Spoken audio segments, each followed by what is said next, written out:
How do you feel this week after that performance from your defense? You know, I would assume you think that was one of your stronger performances. Yeah. I feel good about where we're at as a defense.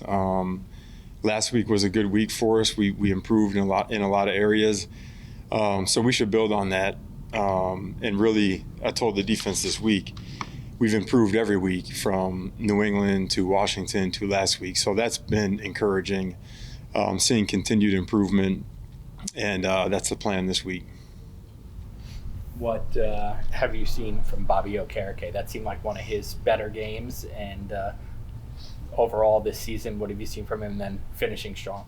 Yeah, Bobby did a great job the other day. I agree, really strong performance for him. And Bobby has done a great job all year for us in his role as a player, but also as a leader. And you want that from everybody on defense, but especially your middle linebacker. So to have that, you know, that's something that we benefit from as a defense, having a strong leader like that in the middle, for sure. In Hard Knocks, obviously, we saw you call out Abdul for having kicking it into gear.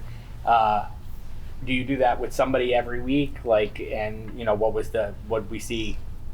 we see in that clip? Yeah, that to me, obviously that was specific to Abdul because he was the person involved. But yeah, that's just something I believe in, highlighting really the good and bad with all the players. You know, there's moments where public accountability needs to be on the forefront for the group to hear when guys aren't doing things right. But on the other side of that is highlighting it when they are doing things right. And, you know, I've said it before to you guys, everyone makes mistakes, and how you respond in moments of adversity, to me, is character defining. So just even on a human level, to share that with the defense, that's why I did that. But if anybody had done that, it'd be no different. You know, Burns got named to the Pro Bowl this week. Obviously super happy for him and proud of him. But, you know, he also flipped a switch going into this season, changing his process and deliberately and intentionally changing his mode of operation going into year 7 after he got paid. So that was worth sharing with the group as well. I promise it's not just an outside linebacker thing, but yeah, I mean, just anytime it can highlight those moments for the group to gain from, try to do that. Obviously, Brian, you mentioned it. He's kind of one of your guys, right? He's in your room. What do you think when you hear that he makes the Pro Bowl? He's being recognized for the season that he has had. I think specifically to this year, seeing him elevate his play, I just couldn't be happier for him. And as a coach, to see guys, like I said, intentionally and deliberately make commitments to changing themselves for the better, anytime there's payoff for that, it's just, I couldn't be happier for him or prouder of him, because watching his transformation, you know, which I got to see up close and personal, from a very close vantage point, it was impressive. The day he showed up here, he was ready to roll.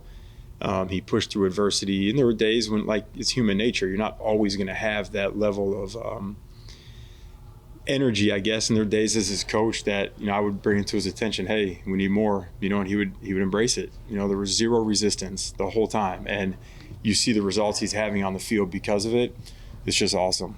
Dex brought up the play where he knocked out his tooth.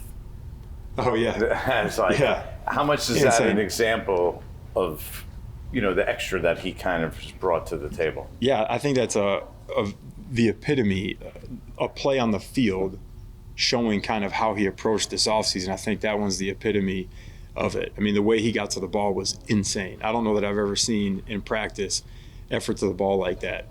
You know, like 15 or 20 yards down. Oh, more than that. It was probably 30 to 30 plus, and just no change in speed, rolling at his top speed all the way to the finish. And then, yeah, I believe it was Wan'Dell's tooth, right? Yeah, I mean, just unfortunately for Wan'Dell, that happened. But, you know, Burns was a freight train running at that point.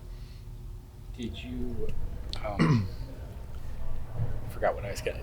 You took me with the tooth, and now I forgot what there was. Oh, Nubin. That's what I was going to say. Have you tweaked how you've used Nubin? Because He came on the blitz on the first play. I assume it was a blitz on the first play of the game. Yep. Knocked the ball down, and then obviously he was in the backfield again to pick up the loose fumble. Have you changed how you use him a little bit to bring him more towards the quarterback, more towards the line? Yeah, a little bit. And I know we talked last week about his reduced role, I guess, by number of reps, but we've kind of found some ways to get all three of those safeties on the field at the same time, and those guys are in a pretty good rhythm with that. So, it's just a matter of they're all playing well for us. So how can we best utilize them? But Newman's great, close to the box. He's tough. He's a good blitzer. He's physical. He's smart. You got to sort through a lot when you're that close in the slot there.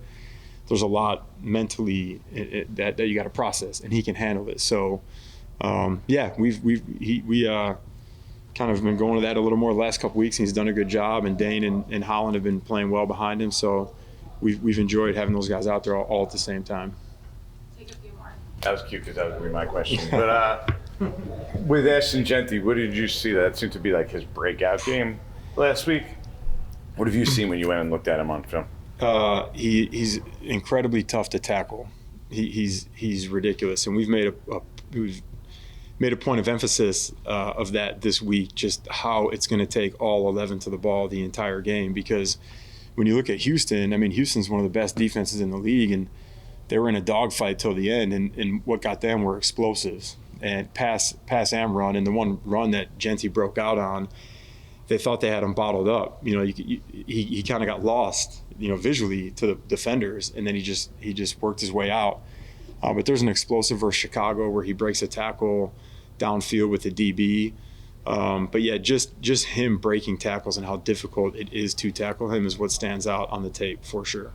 Last one. Have you been able to get through in your mind to Deonte Banks? I asked because Carl Banks called him out for his leverage, his play, doing whatever he wants, I think was what Carl said. Do you feel like you've been able to get through to Deonte? Yeah, I mean, those are Carl's words. We just coach everybody to the standard that we have on defense, and again, going back to the praise in the room, when you do it right, you get praise, and if you don't, it gets addressed. So no different than anybody else in there. That's been our focus with him.